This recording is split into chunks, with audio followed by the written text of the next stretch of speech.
ایران اور اسرائیل کی جو جنگ ہے وہ اب دفاعی اور عسکری اداروں تک محدود نہیں رہی بلکہ تحقیقاتی اداروں میں بھی جا پہنچی ہے۔ جی ہاں، 15 جون 2025 کو اسرائیلی جارحیت کا جواب دیتے ہوئے ایران کی جانب سے جو حملہ کیا گیا تھا وہ اتنا بڑا حملہ تھا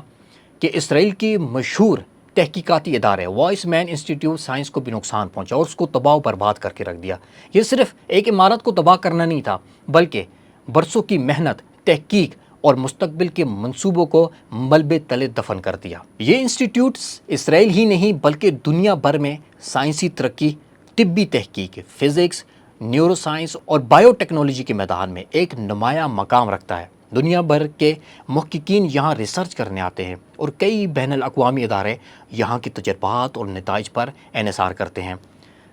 انسٹیٹیوٹ کے نائب صدر کی جانب سے یہ کہا گیا ہے کہ ایران نے براہ راست ہماری انسٹیٹیوٹ کے اوپر حملہ کیا اور 2 عمارتوں کو تباہ و برباد کر کے رکھ دیا۔ انہوں نے میڈیا سے گفتگو کرتے ہوئے پہلے تو شکر ادا کیا کہ جب ایران نے ہمارے اوپر حملہ کیا تو وہاں پر کوئی بھی شخص موجود نہیں تھا، یعنی کوئی جانی نقصان نہیں ہوا۔ لیکن انہوں نے کہا کہ اس سے بڑی بدقسمتی کیا ہوگی کہ ہماری برسوں کی محنت، ہمارے کچھ نایاب مواد موجود تھے، ہمارے مستقبل کے منصوبے تیار ہو رہے تھے، کچھ ایسے منصوبے جنہیں دنیا دیکھ کر حیران ہو جاتی۔ ہماری برسوں کی محنت کو چند سیکنڈ میں ایران نے تباہ و برباد کر کے رکھ دیا۔ انہوں نے کہا کہ ایک ایسا منصوبہ بھی تھا جس کے اوپر ہم لوگ 6 ماہ سے کام کر رہے تھے اور بڑی مشکل سے ہم لوگوں نے اس کے اوپر کام شروع کیا تھا، لیکن اب شاید یہ اس کے اوپر ہم دوبارہ کام کر سکیں گے کیونکہ اس کا ریکارڈ جل گیا ہے یا تباہ و برباد ہو چکا ہے۔ انہوں نے میڈیا سے گفتگو کرتے ہوئے مزید انکشاف کیا کہ کچھ تحقیقات ایسی ہوتی ہیں یا تجربات ایسے ہوتے ہیں جن کے لیے خاص موسم یا وقت درکار ہوتا ہے، لیکن ہم اب اتنے مایوس ہو چکے ہیں یا ہماری کمر توڑ دی ہے ایران نے کہ ہم لوگ ان منصوبوں کے اوپر دوبارہ کام نہیں کر پائیں گے۔ یہ ہمارے لیے ایک ڈراؤنا خواب بن کر آیا ہے۔ یعنی اسرائیل کی جانب سے جو جارحیت کا آغاز کیا گیا تھا، ایران نے اب اس کا منہ توڑ جواب دیا ہے اور یہ بات اب عسکری ادارے نہیں بلکہ سائنسی اداروں تک بھی جا پہنچی ہے۔ اب یہاں پر ایک سوال یہ بھی ہوتا ہے کہ اسرائیل کو جس بات کا گھمنڈ تھا، غرور تھا کہ ہمارا ایئر ڈیفنس سسٹم دنیا کے سب سے مضبوط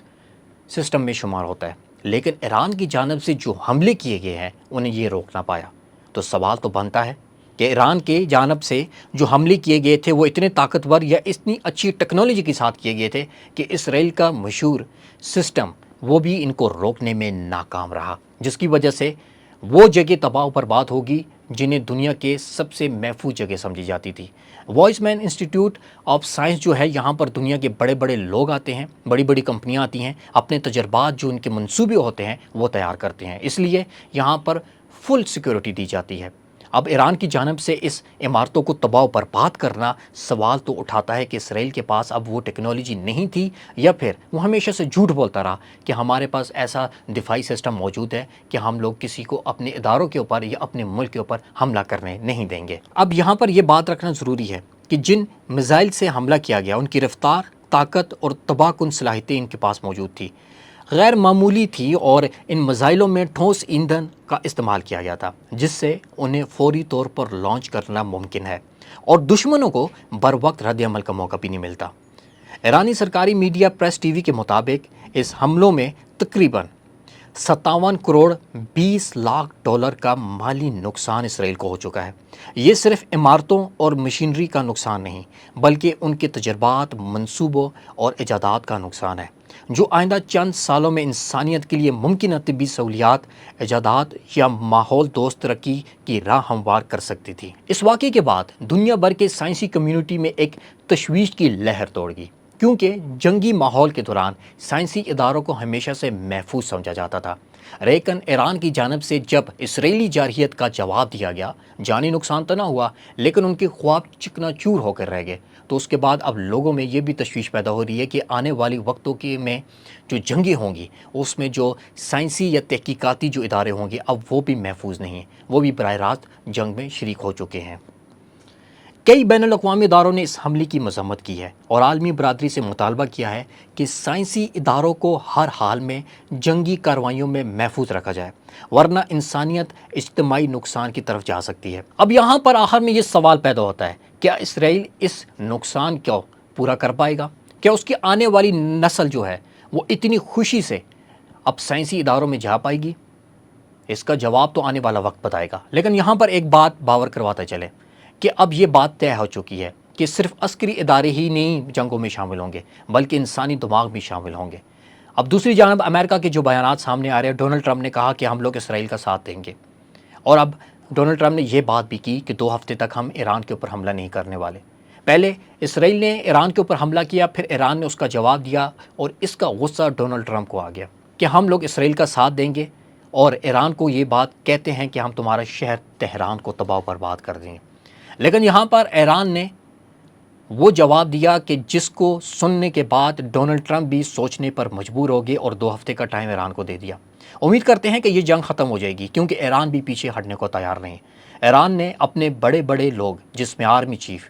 اس کے علاوہ بڑے بڑے مشہور سائنسدانوں کو بھی کھو دیا، انہیں براہ راست نشانہ بنایا گیا۔ کہا یہ بھی جاتا ہے کہ ایران کے اندر کچھ ان کے اپنے جاسوس بھی رہتے ہیں جو ان کے خلاف کام کر رہے ہیں،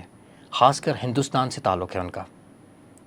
اور وہ لوگ ان کی مخبری کرتے ہیں، تبھی ان لوگوں کو براہ راست ختم کیا گیا۔ آرمی چیف، سائنسدان، سیاستدان، ان لوگوں کو ختم کیا گیا۔ اب ڈونلڈ ٹرمپ کی جانب سے اسرائیل کی حمایت کرنا اس بات کی یقین دہانی کرواتا ہے کہ اسرائیل کا ایران پر حملے کرنے کی وجہ ڈونلڈ ٹرمپ یا امریکہ ہے، لیکن امریکہ تو کہتا ہے کہ ہم لوگ اس کے پیچھے نہیں ہیں۔ لیکن دیکھنا یہ ہے کہ آنے والے وقت میں اونٹ کس کروٹ بیٹھتا ہے۔